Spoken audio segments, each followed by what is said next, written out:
Alrighty folks, welcome to another video from Yates Computers Tips and Reviews. Hopefully this will be a nice little short one. Want to start out again with telling everybody, head on over, hit subscribe, hit the bell, come on back over and watch the video. This is really a security video that I've seen a lot of,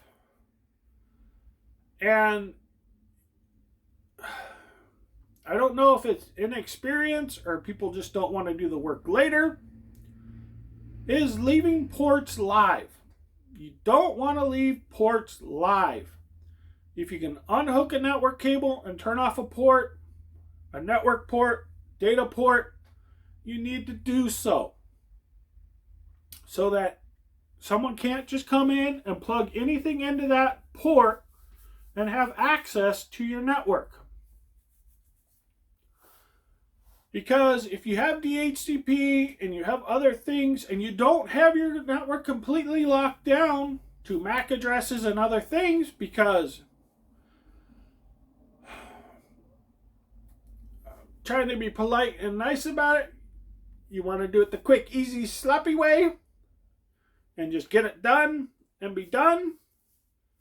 Well, if you followed the other way with MAC addresses and everything else and you plugged in, you wouldn't be able to access the network. Theoretically, you shouldn't be able to access the network. But if someone has malicious software on their computer and they start running scans and port scans and other things and IP scans, you might have some issues. So even with the tight proper security you can do with MAC addresses and other things, you really don't want to leave that port open. You don't want to have that chance for anything to open. You don't want someone to find, oh man, you missed one small thing, and they're in your network. And that could be just as simple as when you set up the network, you didn't have that issue, but you added a new server, you updated something, and you caused an issue you didn't have when you first set up the network.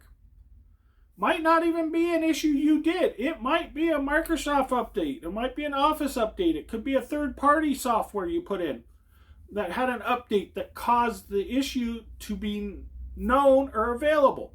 0 days, all of those type of things that are out there that can cause a vulnerability, and you have a live open port.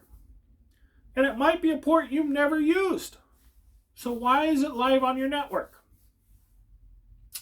So I wanted to go through and express that point because I've gone out, done assessments and other things for businesses to help them out. This is one of the key factors I point out a lot. That, oh, well, we ran the network lines, we terminated them, and we made them all alive, and they're good so when we need them. That's why you label the port so you know where it's at so when you need to use it. That's simple. It's not that hard to do. But to leave them live is a whole security concern. That's why this is part of the security videos of this year. Wanted to go through and really express that because that is something that I see a lot. In a home or a small business, you might want to consider that too. Undoing those. Number one, can cause interference, can cause a lot of noise on your network. Because if you have a lot of those lines that are run into a building, let's say you have 10 computers that are all on a switch live, but you have 200 lines run in your building, run all over your building. Someone might run a new power cord right over one of your lines you have that's causing an interference or feedback to your switch. That's going to be that way forever because you have it live on your switch because you don't have it into a punch panel with the punch cable between the switch and that. Just simply unplug. So you can have interference, you can have a lot of other issues going on with just not having unplugged cables, that they're all live. If you have piped in music, You have speakers in the ceiling. Those speaker wires go over a network cable and will transmit through network cable. I've seen that. It's funny how you can actually get music off of a network cable because it's bleeding through. It's crosstalk coming through on that network cable.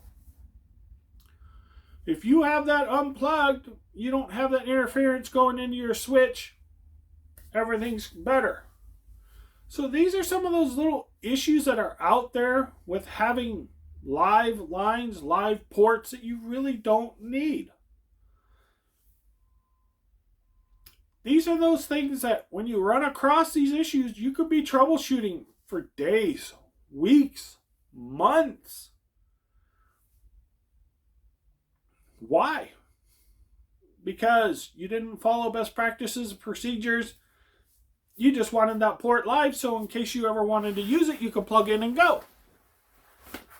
Well, you get into that catch-22. You're going to, sometime, doing it quick and easy is going to bite you. It's going to come back. That is not the best choice you should have done. And then you're going to be troubleshooting it. You're going to be having a lot of issues. Not to mention, it's a safety thing. Make sure your data is secure. Make sure your network's secure. Make sure all of that's there, secure and safe. So, this is why I did this little video. Because it's not only a security issue, it is also a troubleshooting issue. And it can cause problems with your switches. And it might be that, you're buying a $200 switch, $300 switch, $400 switches, and you bring someone out and they say, hey, you got a lot of problems here. You're going to have to go with, this $4,000 switch that cuts down on this feedback and interferences and all this stuff because you have live lines that don't need to be live and they don't know how to troubleshoot it because they're looking at your traffic realizing, hey, you're getting weird feedbacks from. They're not going to want to try to figure out, is it your 20 or 30 live computers that are causing that interference? Or is it a line you have live that shouldn't be live, that's open? So you have those variables and you have those incidents that can come up. And like I said, you can put that network in and it'd be fine. And someone starts running new cables and starts running stuff and running it wrong and crossing over what you got. Then you start picking up problems and you have crosstalk. That's when I talk about your cable qualities, Cat 5e, Cat 6, Cat 7. Those variables that might need to come into play. What kind of equipment you have. What kind of interference comes off of that equipment. A lot of those things. Because it's funny because there's examples of you have an office.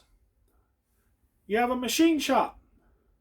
They have cables in the machine shop that are live. The machine shop's got all this interference feeding back on those cables. And the people in the office are having problems with their network. Well, why? Because you got interference coming from the shop where they're live when they should not be live. You're not using them in the shop. So, these are some of the variables that are out there for businesses, homeowners.